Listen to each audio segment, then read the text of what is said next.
Welcome to Bigfoot Society. In this episode, I talked to Bob Barhite, a Midwest Bigfoot researcher. It's the first time that Bob's ever been interviewed on a podcast, so you won't want to miss this one. If you have information about Bigfoot in the same areas that Bob has, please reach out to me immediately after this episode. And if you've had an encounter and you'd like to be on the show, please contact me directly at bigfootsociety@gmail.com. Did you get to the end of Bigfoot Society episodes and wish there was more content? Well, guess what? There is if you join the Patreon, patreon.com/the Bigfoot Society. We have extra episodes every week, and some episodes have a extended Strange Days portion where we talk about the weirdness outside of Bigfoot in the interviewee's life. If that sounds like a good time to you, you'll want to check it out. But now, let's get on with the show. All right, Bigfoot Society, we have the privilege of talking to Mr. Bob Barhite today. He's a Midwest-based Bigfoot researcher with the BFRO, and it's a pleasure to talk to you tonight, Bob. Oh, it's my pleasure. Sounds like this is going to be fun. Oh, yeah, it's going to be a good one. You know, I'm based just outside of West Des Moines, kind of western Iowa, so there's not many people to talk to out there about Iowa and Midwest Bigfoot, and we have a mutual connection. I think we both know Ontario Richardson. Yes. So we had a nice chat during our last expedition about your name came up a few times. So I was like, yeah, I've got to talk to Bob if I can do that eventually. So I'm glad that this happened. But Bob, you know, I'd love to ask you, what was it that got you into this whole wild Bigfoot thing to begin with? The Legend of Boggy Creek. I saw that when it first came out with my group of friends, and we slept for 2 days with the lights on, and it was awesome. I think we were 8 years old, maybe 10, something like that. But oh, wow. It was wonderful. And then we used to order books once a month through our grade school, Scholastic Reader. And they had tons of Bigfoot books and UFOs and sharks. And I still have a bunch of them too, to this day. But I was hooked. It was a lot of fun reading it. And I had the opportunity in a speech class my sophomore year in high school to interview a guy up in Northeast Iowa where I grew up. He must have been pushing 80. They didn't even have running water in the house. He had a sighting back in the Depression. So it was about 45 years before I interviewed him. He had one on his farm. It was really cool to talk to this guy. Wow, that was Northeast Iowa? Right. Yep. Up in the northeast corner. Oh, man. Do you remember many details about that? Absolutely. He was out clearing stumps in spring, and there was a stump on the edge of his field that he didn't recognize, and it was right where there's a bunch of woods. And he started driving his tractor over to it, and the stump got up and walked away. He said it was all brown, and he thought it was just some hobo, but it was too big. My history's a little rusty, but this is 20s? I think it was about 31, okay. 32 when he saw it. There's a lot of Bigfoot stuff up in the Northeast, as people may be aware. If you've watched the Finding Bigfoot Iowa episode, then you know about Yellow River and all that good stuff. Was this in an area where it's still known for Bigfoot to this day, or was it kind of like a one-off? No, it's an area north of Yellow River. I think fairly close to French Creek and back in the woods in there. So yeah, it's still active. Interesting. And then, so after you did that, did things just keep escalating? And you were like, wow, this is kind of interesting, or? Well, then, so that was my sophomore year in high school, which would have been 79. Life kind of took over, and I saw the show Finding Bigfoot and went out to the website, and by God, they had expeditions. And I signed up for the first one in 2012. So that's the first time I really ever did anything with the BFRO. Hold on, Bob. I'm missing a big connection here that I just realized. Sure. So this was 79 that you interviewed a guy about Bigfoot in Northeast Iowa. And so do you mind if I ask where you're based out of at this time? This time is over in the Driftless region, just west of Madison. Okay, so you're in Wisconsin or Iowa?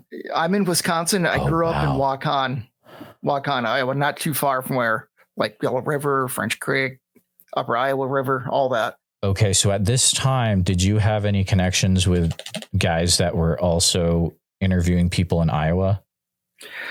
No. So there's this big gap of time. We had kids, moved all over the country, lived out in Oregon for a while, but the Bigfoot thing really never came up. And moved back to the Midwest in 1998. And you'd hear little flashes. My sister still lives in Waukon, so she'd mention something about Bigfoot, or like your friends still see it once in a while. And sure, okay. And I just got curious once the show hit in early 2000 teens, right around that I just started watching it, and it was a lot of fun. The reason I brought that question up is that this at the same time period. So one of my really, like, I guess you could almost say my Roman Empire is 1970s Bigfoot Iowa history. It's wild. So at the same time that you were having that interview, there was a group of guys in Iowa called the Iowa Bigfoot Information Center. And that's a whole side thing, but it's kind of cool that you were doing your own thing. You interviewed a guy about Bigfoot in 79. At the same time, there are a bunch of other dudes that were looking into things like the Lockridge monster case, other things in Southeast Iowa, the Pella sighting, Humboldt County sightings, all that. Yep. There's a lot of crazy stuff, as you're already probably aware of, in the 70s in Iowa. It got really crazy, but there's other episodes that you can listen to, listeners, if you haven't, where I talk about that a lot. So Finding Bigfoot got you all into it. And then after that, you really got into, you got into quite a bit of Bigfoot expeditions. It looks like your resume is pretty wild. You did stuff in Iowa. I want to say you did stuff in Minnesota. Or it says throughout the Midwest, in Oregon, public and private expeditions. Exactly. So you've been all over the place. Were they public expeditions out in Oregon? Yeah, that was a public expedition in 2013 on the south side of Mount Hood. Wow. And that was really cool. We were following up on a report this hunter and his son had. They were out scouting. And they were hassled for about 5 hours by a couple Bigfoots. Can you elaborate what hassled would mean? Sure. Yeah. So they were out archery hunting, and they initially heard this nondescript mumbling, and the dad described it as like two mutes or two hard of hearing people trying to talk to each other. And he went to sleep. The son heard footsteps around the tent, and he saw this hand pressed down toward his father's face. Dad was snoring really loud, so the son thought that whatever was outside was curious. So the kid screamed, and the kid, 19-year-old kid, screamed. The hand disappeared. Dad woke up, and that's when the fun started, because they could hear things walking around, mumbling to each other. What was really interesting is when the hand was pulled away, they both described the sounds they heard is like the same sound that dad makes to his kid when the kid does something dumb. So it's like Dad Bigfoot was chastising the small one, or the youth Bigfoot, for putting his hand close to a person's face. It finally ended when they both had to go to the bathroom, and they went outside. And the dad shined this flashlight, and probably 20 feet away, there is a good 8-foot tall Bigfoot standing there. It didn't move. All it did was turn its head and block the light with his hands. And that's it. We're going. So they threw everything in the back of their truck, and they just raced away. Wow, that is fantastic. Did you find anything when you guys went out there? Yeah, we found a trackway behind where the base camp was.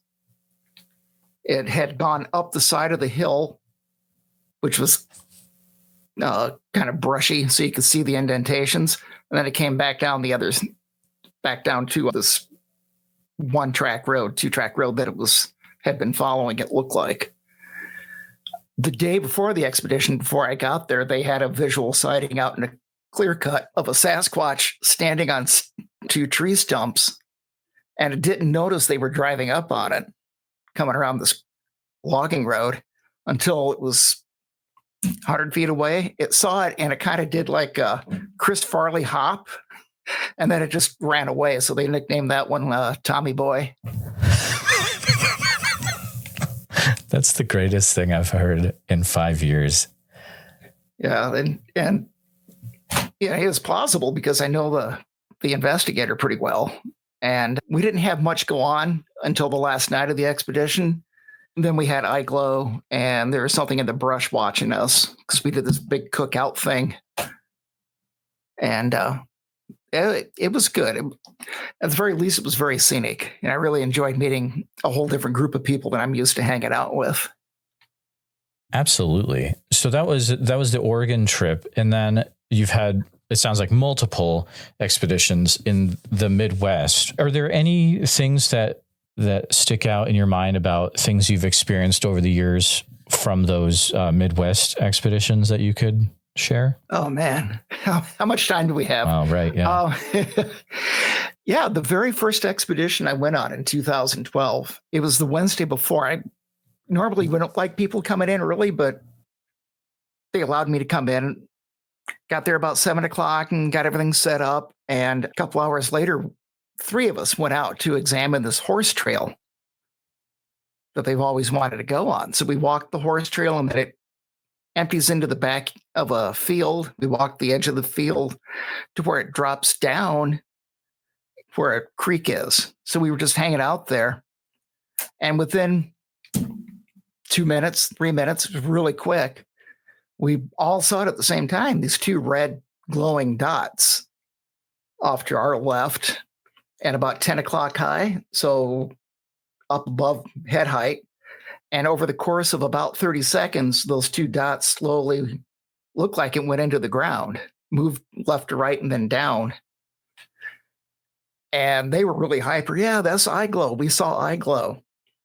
And we went back the next day because nobody could figure out why it disappeared into the ground. We went back, and whatever was there, you could see where grass had been pressed down. It walked down the side of a gully. And that's how it made its escape away from us. Ooh, that's wild. Within 20 minutes of the first time I ever went out, it's like hitting a home run the first time you're up to bat in the major leagues. There's been a lot of eye glow stuff going on.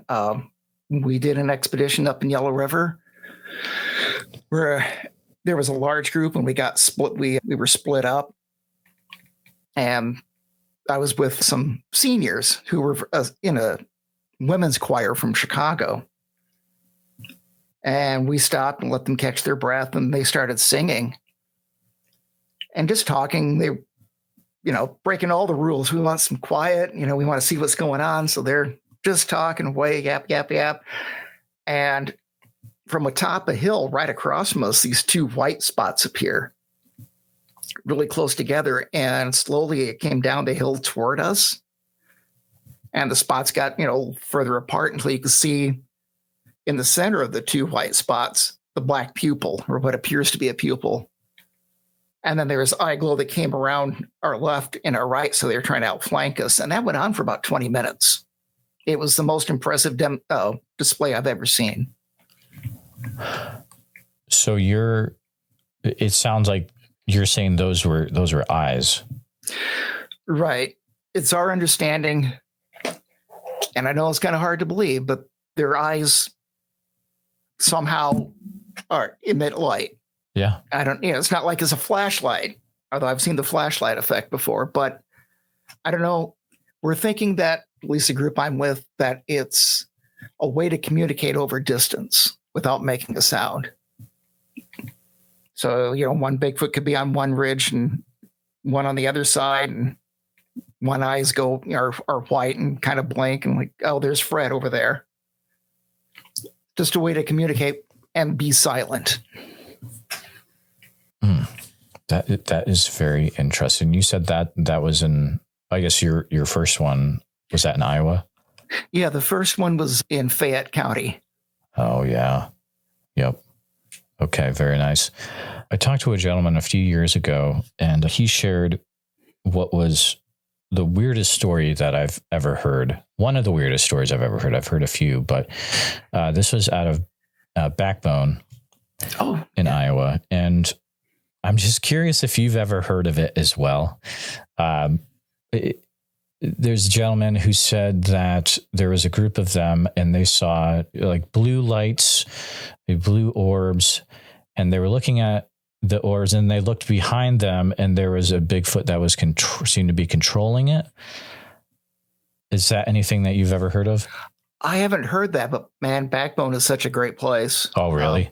We did an expedition there. Yeah, it was about this time of year. And last night of the expedition, it had been active. We had all kinds of tree knocks. We had vocalizations. It was perfect. And there's an old fish hatchery in Backbone. And about 25 of us were there because we were just kind of meeting up to see what was going to go on for the rest of the night. And then there's the loudest tree knock I've ever heard. It was like a Barry Bonds home run within 100 feet of us. And you could hear everybody just gasp. And there was an investigator standing right behind me, and he about plowed me over trying to get out of there. It was just a spectacular noise. Wow. So yeah, Backbone's a great place to go. I enjoy it. I believe I've heard like a lot of people in that particular area, they'll get almost escorted out of the park or. Yeah. Yeah. We had that. So a group of 3 guys were up in this one spot in the park, and one of them did a whoop. And then off in the distance, they heard the whoop come back. That's pretty cool. A couple minutes later, it was closer, another whoop. A couple minutes after that, it was like right on top of them. And these are seasoned investigators. They just turned and like bolted out because it was spring. So they were thinking, well, maybe it's mating season. Maybe we said, hey, baby, what's up? Right. Hopefully not. Oh my! Yeah, not a fun way to go out, I suppose. But I was right. So, for among people that really care about Iowa Bigfoot research, which there's not a lot of us, or at least not a lot I know, it seems like a question that always comes up is, which one do you think is more squatchy, Backbone or Yellow River? I would say Yellow River. But personally, I haven't been over there in 4 or 5 years to check it out. We didn't exactly want to give it up for finding Bigfoot because it had been so active. But, once the show comes out, you can't really control who goes in there and what they do.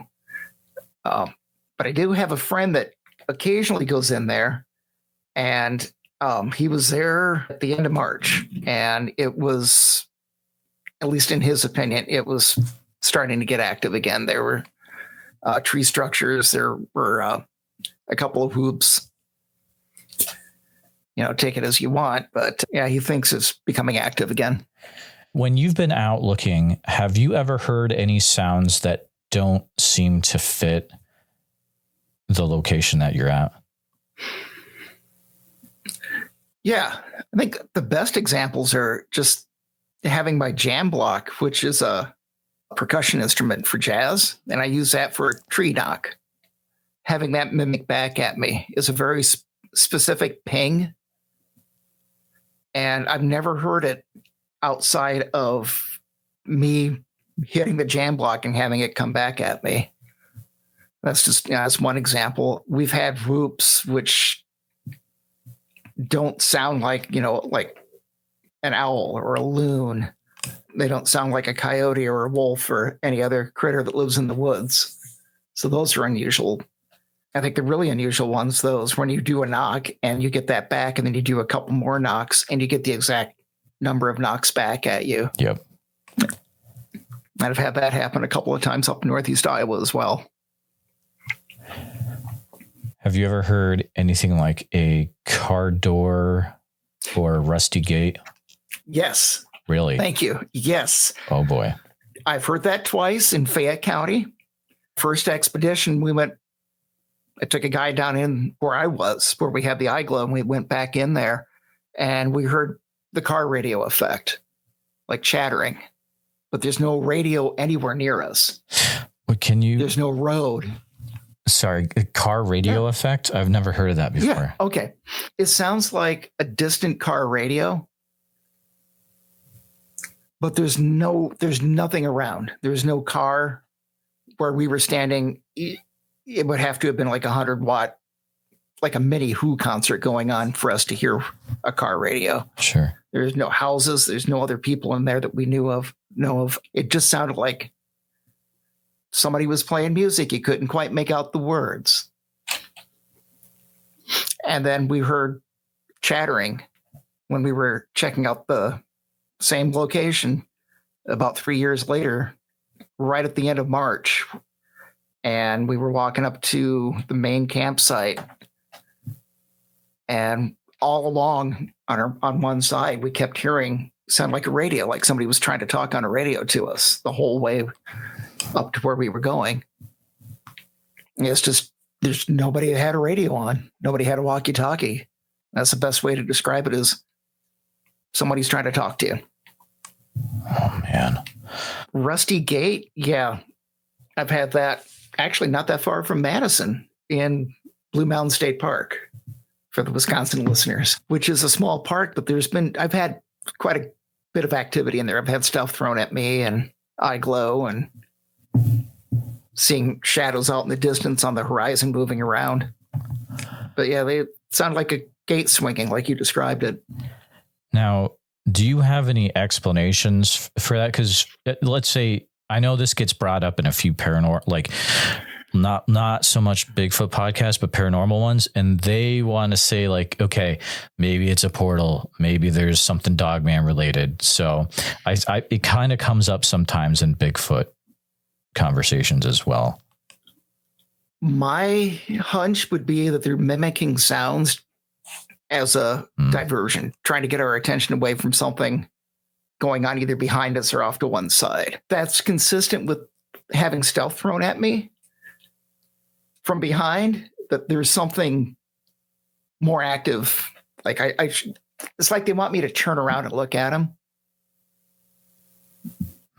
because there's something out in front of me they don't want me to see. Now, whether it's like a juvenile or something else, but that's my feeling. That's my suspicion. Another interesting thing that has been mentioned in two different parts of the U.S. recently, Eli Watson talks about it in an Olympic Project doc he just did, where it almost sounds like there's some sort of singing. And then Alton Higgins also says that he heard that in the Area X area on their podcast. Is that anything that you've ever heard, anything where it almost sounds like there's some singing in the background or anything close to that?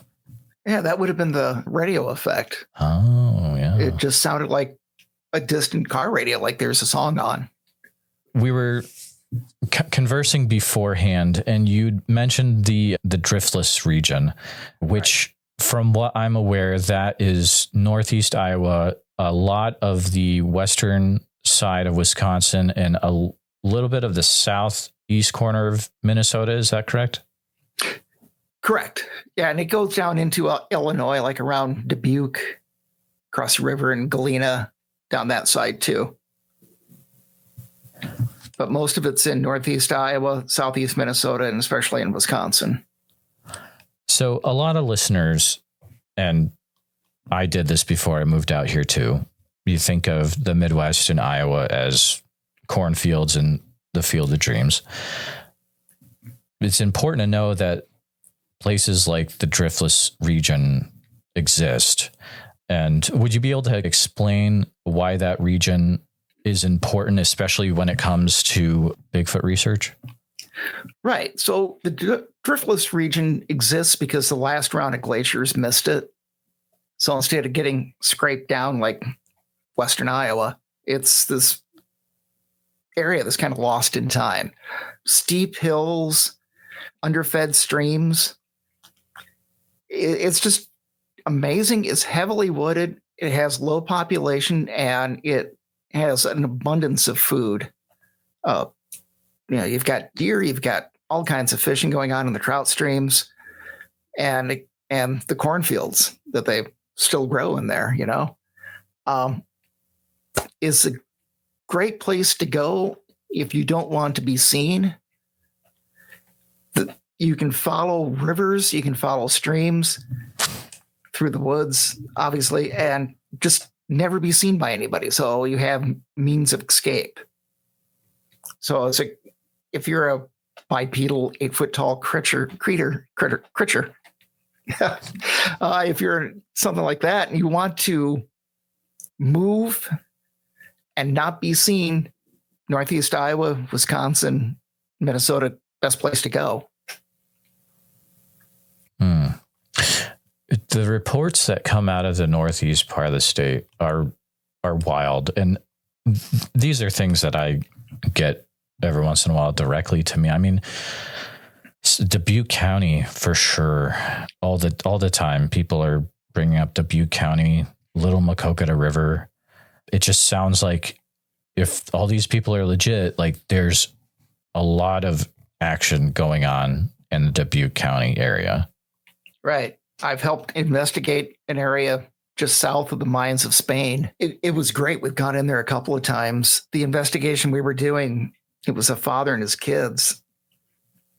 And it was kind of late fall. We were standing on the side of a hill. And there's this spot where there's these couple of boulders just, still sitting there. And we're all kind of waiting around seeing what's happened. All of a sudden, we all see this thing swirl. And our first thought was, it was an owl taken off. But it was a branch about 3 feet in size, about like a baseball bat. And whatever threw it had to throw it downward over the top of these boulders, which are about 6 feet tall. Something very tall threw it. It wasn't like a tree branch breaking because it twirled in the air. Like you throw a branch sidearm, same effect. It swirled and landed about 10 feet from us. And there's been other sightings down in there. We've had the flashlight effect on our way out, which is like the eye glow is so strong that it's looking at a base of a tree and you can see it. And it looks like somebody's shining a flashlight at the ground. Really? Yeah, it's a great place. And Little Macocata, the whole area up there it's a place that needs to be investigated more thoroughly than it is right now. Have you ever heard of anything coming out of the Macocata Caves area? Yeah, I've heard a couple of reports. I'm not sure if they came in through the message board from the BFRO or if they were just stuff that I've picked up on Facebook or other podcasts. But yeah, there's been stuff that's happened in there. And I've always meant to go and spend a weekend down there, but that hasn't quite come to fruition yet. Gotcha. There's a question that I wanted to make sure that I asked. This is from Scott from the Patreon. Sure. It has to do with when you do investigations. When doing investigations, are there any techniques and cues that help establish the integrity and truthfulness of the witness? Sure. Face-to-face contact is one. Embellishing a story. So the more they tell it, the more details a person adds to it. Before we even call anybody, that submitted a report, we check out the weather, we check out time of day, the location that they try to give in the report. Sometimes they're very exact. Sometimes they're not. Just the veracity of the report, I guess, because we get all kinds. We get reports from people who, I've got a Sasquatch living in my basement. Okay. Thanks for letting us know. All the way up to people who've written like 2 or 3 pages in Word and copied and pasted it into the report. And there's way too much detail for somebody to remember. It reads more like a short story. And then we get the reports like the gentleman out in Oregon with his son, and having talked to him and listened to him tell the story, his body language, how he reacted, how his son, you could see his son visibly become upset.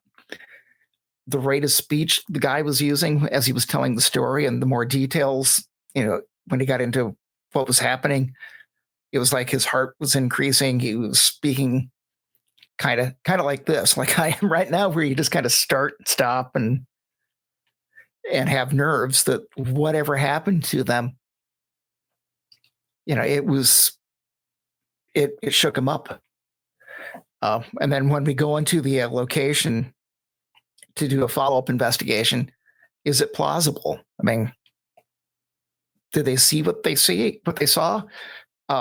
Again, based on time of day and the weather conditions and, moon.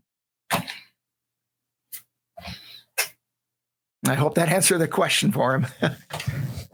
I'd say that's a really good answer for sure. And a lot of that, I'm like, yep, I know exactly what you're talking about, because it kind of goes over to when I talk to people for this. You had mentioned that there was a situation where you took a friend to an active location and then something kind of funny happened.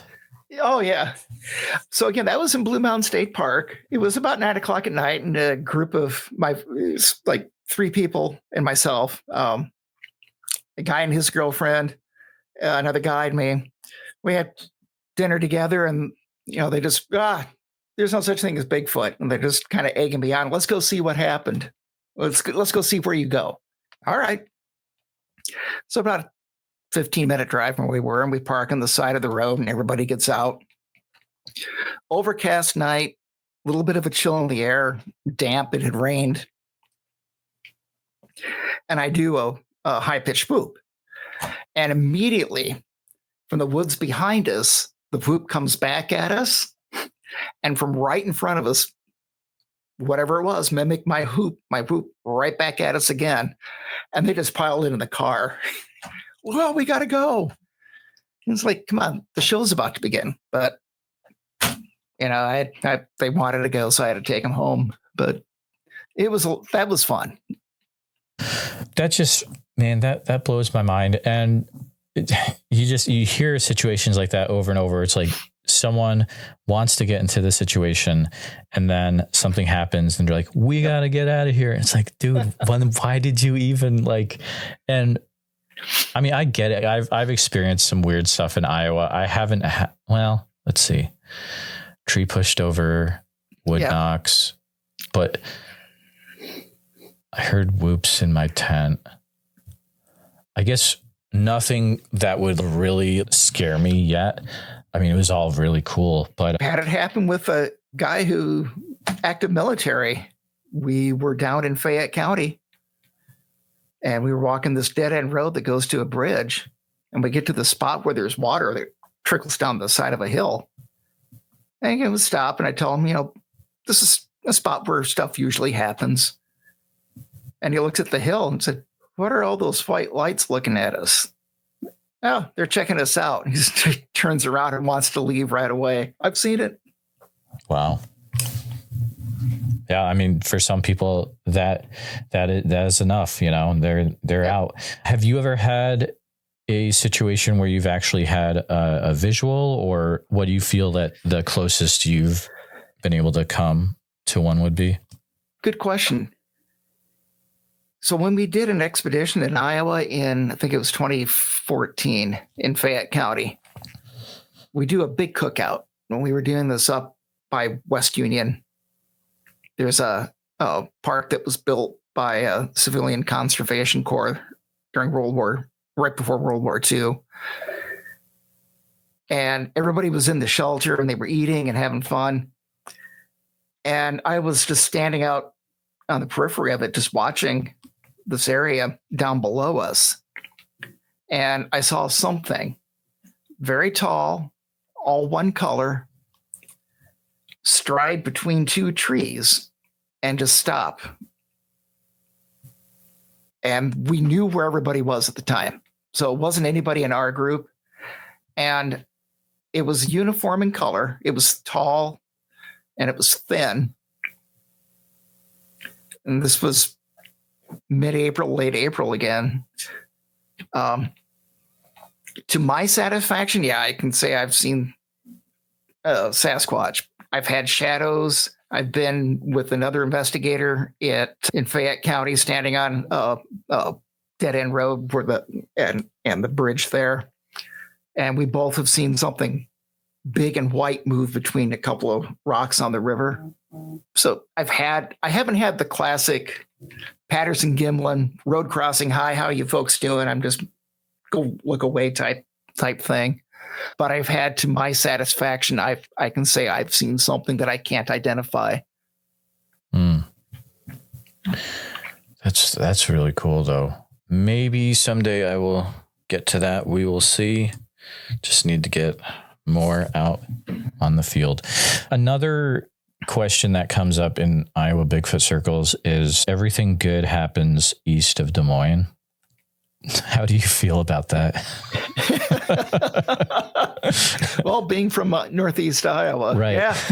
Yeah. I can see that. I don't, I'm more familiar with the eastern part of the state. I've driven to like Omaha and around there. And I went to school in Mason City. So it's not as heavily wooded. It's flatter. You still have some rolling hills.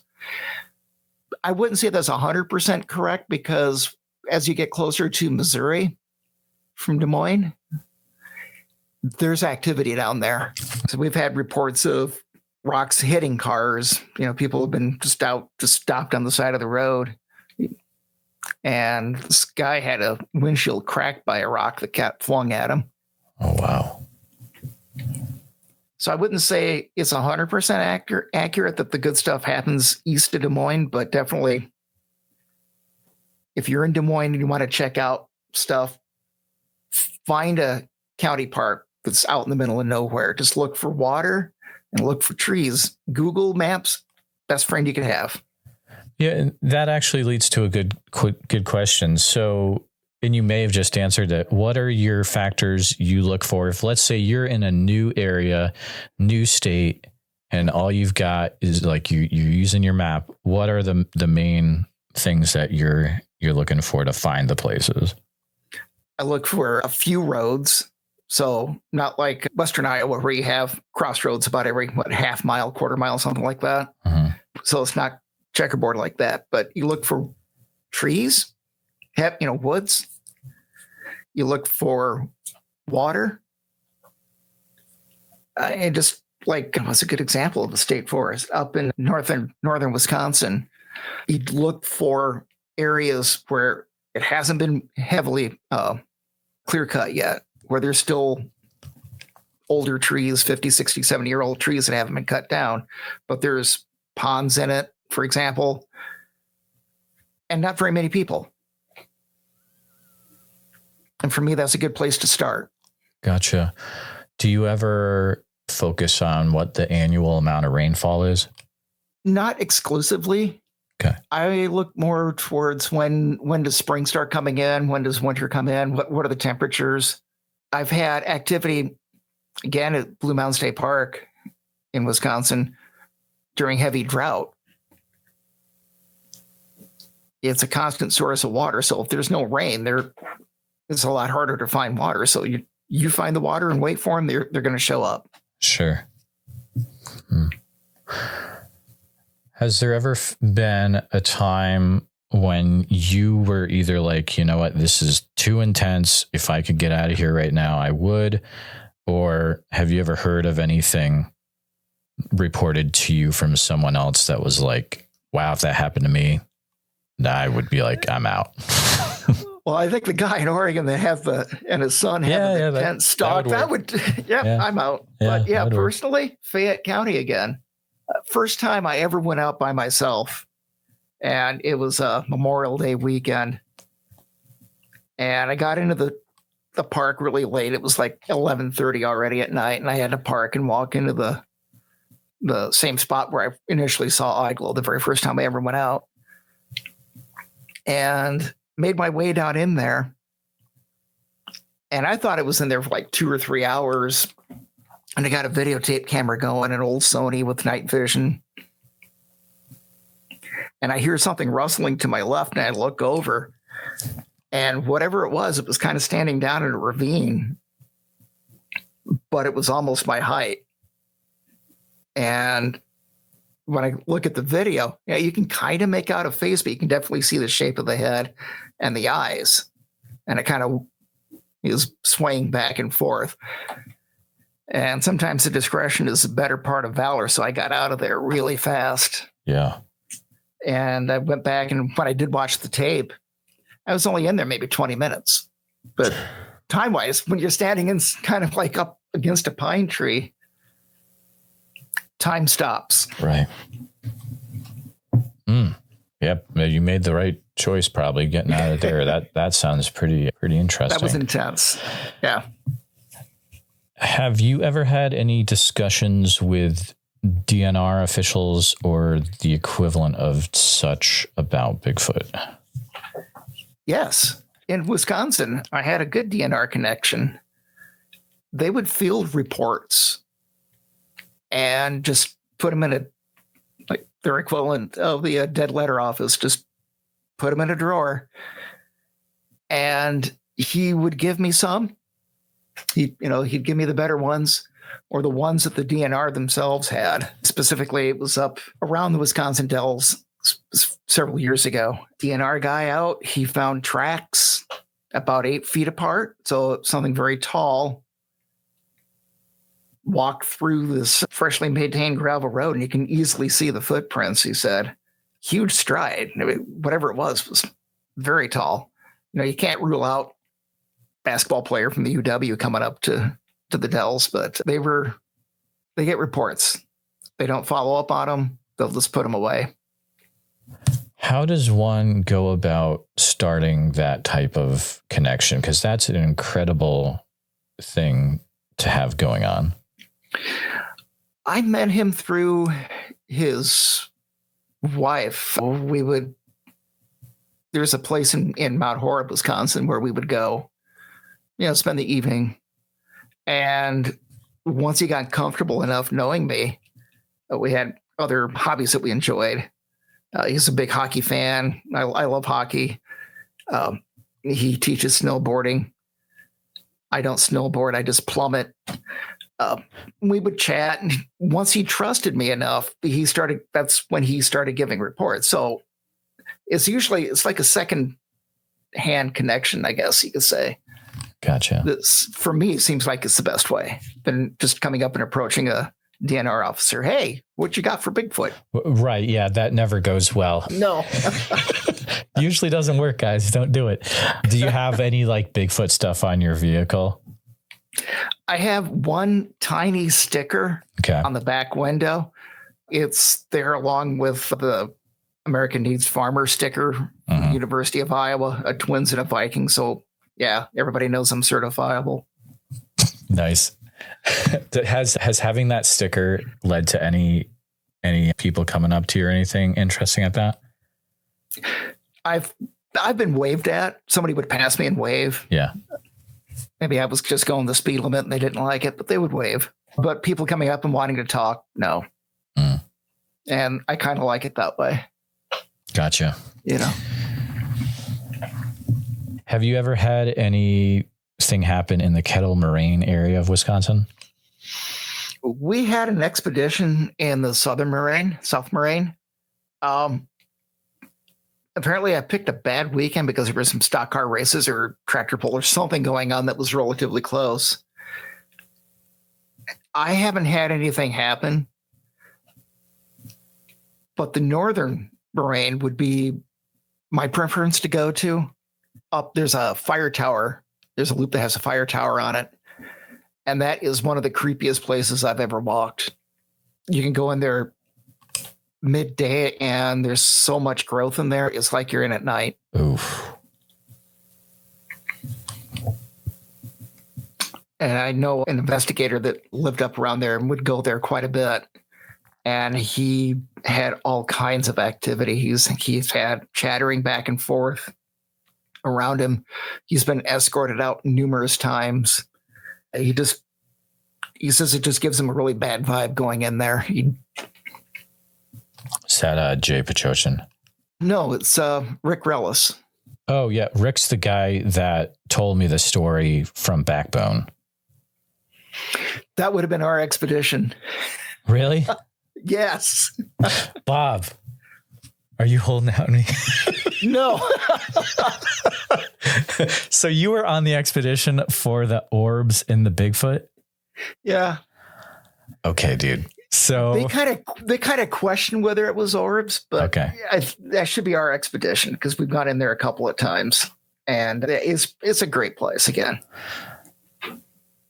So were you there for that incident, or was it a thing where like people were split up and then they told you later about what happened? I didn't find out about it until the next morning. Oh, okay. Gotcha. His group, we divide up into groups. It's not like one mass of people that go out. So we'll split into usually it's one investigator and about 4 or 5 other people. And we have areas where we want to go. And they had a pretty good activity. They had a good time. It's such a crazy, and it's a wild story. It's one of the wildest. Rick is a cool guy. Did he tell you about the zapping that he had? This is in Wisconsin. I don't know. It's been a solid 4 years. It's been a while. It doesn't sound familiar. Okay. It was on a Wisconsin expedition. It was a family of 4 who've never gone out before, and then another investigator behind the group, and they were walking this road. And it felt like they walked into a wave of electricity. So the first person felt it and like, oh, what's that? And then person behind him, oh my God, as they kept moving. Ooh. So it was like they hit a wall. Is there any other explanation for what that could be? I lean towards like infrasound. Because there are other mammals that produce it. Right. And it seems like the most plausible explanation. Usually larger predators, right? Right. Yeah. Which in that area, would we be looking at like mountain lions or? There's a couple in that area. I don't think they would produce it. I don't think they're big enough. I think they would just growl and be very annoyed with you. But the feeling that you're walking into a wave of electricity, I've had that happen a couple of times myself. One was up in Yellow River. I'd crawled into the back of my truck for the night, and then this wave hit me. And it was a tingly sensation. If you've ever been shocked, like, plugging in something into an outlet and accidentally having your finger on the tong. Sure. It not quite that intense, but it was similar. And I remember to scream at you, yelling, like, stop it, I'm going to bed. And it stopped right away. Really? Oh, wow. That is interesting. And no health issues? No long-term effects, but that it was just an annoyance. Something was annoyed that I had parked my truck so close to where they were going to go fishing. It was next to a creek. Actually, not that far from where we filmed Finding Bigfoot. So my feeling is that I just annoyed something and it was letting me know. Just realized I'm missing an obvious question. You were not involved with the filming of Finding Bigfoot. Oh, yeah, I was involved. You were? Okay. And I'm in the trailer. Yeah. Okay. I was like, come on, that's a question to ask. My internal thoughts. Can you share anything from that experience of being involved with that episode? Sure. If you haven't seen the episode, turn off the last 5 minutes, please. Or you're going to see me on thermal, because what happened, all the good stuff happened when there wasn't a camera crew around. So there's a fire tower up in Yellow River, and there was a group of us hanging out there, and I had something chucked at me like a walnut, just come flying past my head. Just missed me. You hear the whiz from it and hear it land right behind me. So that happened. There was a couple of investigators walking the fire tower road, and something landed at their feet. And an investigator picked up a rock and threw it back in the direction where the stuff came. Not a good idea. You get stuff thrown at you constantly then. So they irritated something. But that last night was interesting. It was a good idea, a good plan of having us all positioned around on this road. And Matt Moneymaker and Cliff were walking along the edge of a creek. And I'm trying to get their attention because on the other side of the creek, right behind them, something with red eyes was moving back and forth. Their walkie-talkies weren't on. And obviously they couldn't see me because it's pitch black. Right. So I'm trying to run up to them and get their attention. So that's why I'm on TV in thermal. And afterwards, we started questioning the crew, because it's not a huge crew. It's 10, 15 people that came with them. And none of them were in that area where we were seeing the eye glow. They were all at the designated parking area. So something was pacing behind him on the other side of the creek. But as the show goes, that was a fair representation of a BFRO expedition. You know, again, we divided up into groups, and we had a big cookout when it started, and it was a lot of fun, except for the very end. Right, exactly. It's like, damn it. Yeah, it becomes an interesting episode for sure. People don't know the Iowa episode, you should go watch it. I think it's like on Discovery Plus. Are there any things that you would want to clear up about what people might think about? It's definitely not a way to make money. I know we charge, but we've got overhead. We pay insurance. There's the upkeep of the database and the website. So you're not going to get rich holding an expedition. We try to keep it as scientific as possible. There's no joking, no firearms, no pranking. We don't want people to disclose where we're going. Afterwards, we encourage people to go back out into the site. You know, that would be my main concern. People that I hear on different websites that, it's just a way to make money. And no, I spend way more than anything I ever get from it. Gotcha. The thing I hear over and over, and I haven't been on one myself, so I'm kind of an outside person looking in, but the thing I see over and over is that everything is faked that happens on those. Oh, definitely not. No. Okay. That's what I figured. I was like, I don't know, guys. I mean, at the very least, renting the Jack Link's costume, that thing's really expensive. Right. Yeah.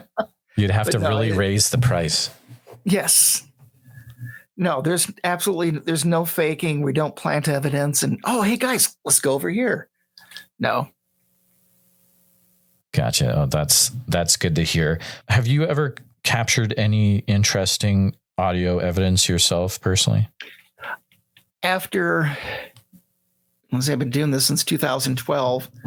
So after 11 years, last year up in Minnesota, I caught something which most likely is a howl. It doesn't match up with any known critters. It's not coyote. It doesn't match that wave, that sonogram. It doesn't match, wolf or bear. It just, the spectrogram, it looks like something very large, very big, very deep chest did a whoop. You can see it go up, comes down, and at the very end, it goes back up again, sort of like the Ohio howl. Gotcha. That is really cool. That's awesome. What are your, being up in Wisconsin, do you have any feelings towards non-Bigfoot cryptids? Everybody talks about the dog man, right? The Beast of Bray Road. And coincidentally enough, in the town I live in, there's a Bray Street a block from me. Nice. It's like 1 block long. And there's a beast that lives on it. It's a heck of a dog. You go out for a walk, it's going to say hi to you. I haven't encountered any other cryptids. I enjoy the stories.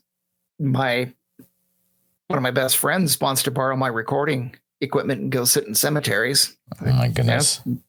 Knock yourself out. Yeah, not for me, dude. Yeah, the whole dog man thing freaks me out. I'm like, I've gotten a few reports from Iowa, but I'm like, man, I hope we don't have any of those down here. But I know there was a guy who contacted me in Northwest Iowa. I'm sure everything weird is over in Southeast Iowa, so I'm sure there's something over there. Do you have any advice for people that would be wanting to kind of get into the going to look for Bigfoot thing? Any advice for people just starting out? Sure. There's a great book by Robert W. Morris. Oh, the Robert W. Morgan one? Yeah. I have that one. Book. It's so good. That's a great book. It really is. Unfortunately, we were packing up to move, and that book got packed up, and I don't happen to remember the name of it right now, but it's fantastic. It tells you how to do this. It tells you how to set up a tent, how to select a campsite. The best advice in the book: act natural and be quiet. Whether you're at the campsite or you go out in the woods, just, be yourself. Don't blare music really loud. Don't do anything dumb like that. There's a lot of great organizations that you can hook up with, or at least investigate yourself and check them out. Besides the BFRO, there's the Lowland Investigators, which is in Iowa. I happen to think they're great because I work with them. Right. I think that's the only non-BFRO related organization for Bigfoot, right? Is Lowlands. That's all I could find. There should be other ones in Iowa. Okay. I don't know how active they are. There's other organizations in the Midwest that should be active. But again, if you want to do this, spend some time studying the subject and find it. If you're comfortable walking at night, do it without your headlamp on. You should get used to being able to see in the dark after a few minutes. Your eyes will adjust. And just walk a dead end road. Again, eyes open, mouth closed, and just listen, see what's around you. Yeah, that's good advice. Definitely, I would say stick to the roads for at the beginning. Yeah, I've seen people dive into 6 foot tall brush thinking they saw eye glow, it's Bigfoot, and they run into this cover, and for God's sake, they were chasing the moon. Oh man, yeah, sure.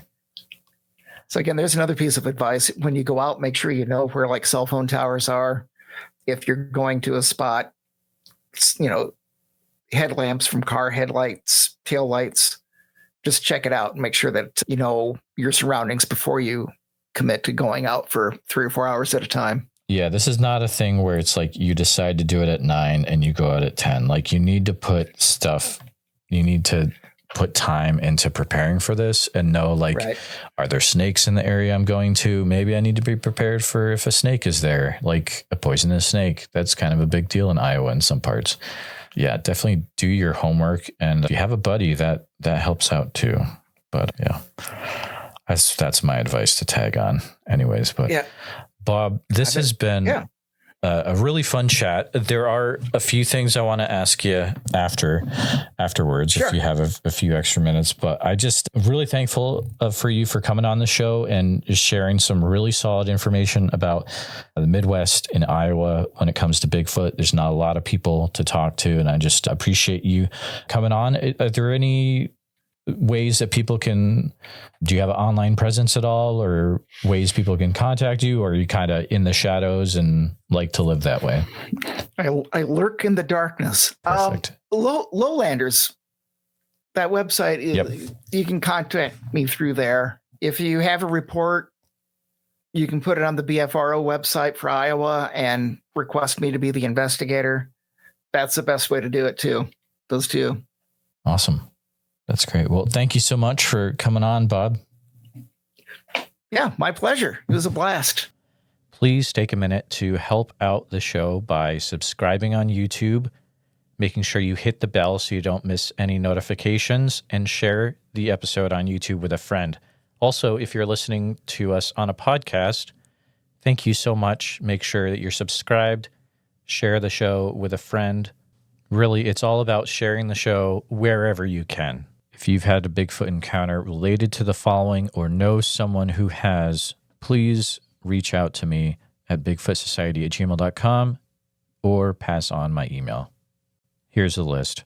All right, I'm going to use this space this week to announce that I'll be at the Sasquatch Summerfest in Oak Ridge, Oregon as an attender. I won't be presenting or anything, but I'll be hanging out, trying to interview people that have had Bigfoot encounters. If you're from the Oak Ridge, Oregon area or surrounding and you've had a Bigfoot experience, please contact me directly, bigfootsociety@gmail.com. Also, Priscilla was nice enough that if you get your tickets through sasquatchsummerfest.com and use code Bigfoot Society, you can get 50% off the cost of your tickets, which is a big amount. So code Bigfoot Society to get 50% off your tickets, sasquatchsummerfest.com, and helps out the podcast as well. A special thank you to all the Bigfoot Society Patreon and YouTube channel members. It's your support that helps keep the show going, and I extremely appreciate it. I had a listener comment, hey, what's a current update with the road to getting to full-time? Well, here's the deal. The push, as if you've seen on social media, is, well, now I've kind of tweaked it a little bit. So by my calculations, once we get 824 people in the Patreon, we should be good to go. So what I did is we're going to do it a little bit differently. It's now adding the current amount plus the amount that are joining, and there's tons of people joining every day. It's wild, guys. So right now we're at 176 members are in there, ready to go out of the 824 that are needed in order for us to go full-time. That puts us at about 22%. So if you've been putting around back and forth the idea of joining the Bigfoot Society Patreon, now's the time. I'm telling you, it's time to check it out. $7 a month starts. It's $15 a month as well, but $7 a month is a great place to start. Patreon.com/the Bigfoot Society. And if you can't swing that, please just share the show with your friends and make sure you're subscribed on your favorite podcast platform and YouTube as well. But thanks again so much for listening, guys.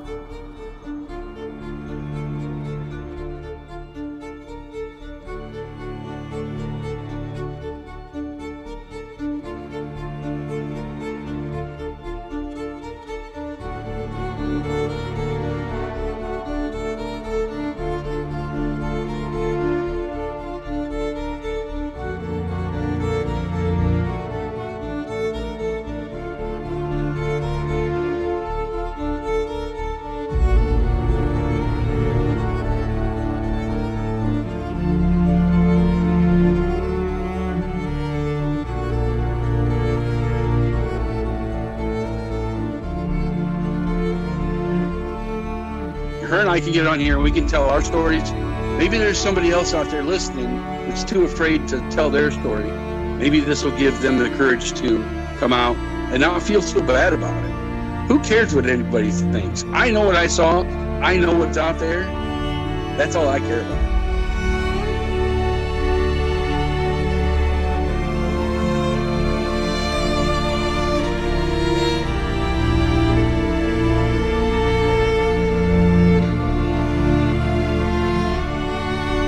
Please let people know. Please let them know if you ever see one of these things. You need to tell, because if you don't, then shame on you. You know, shame on you.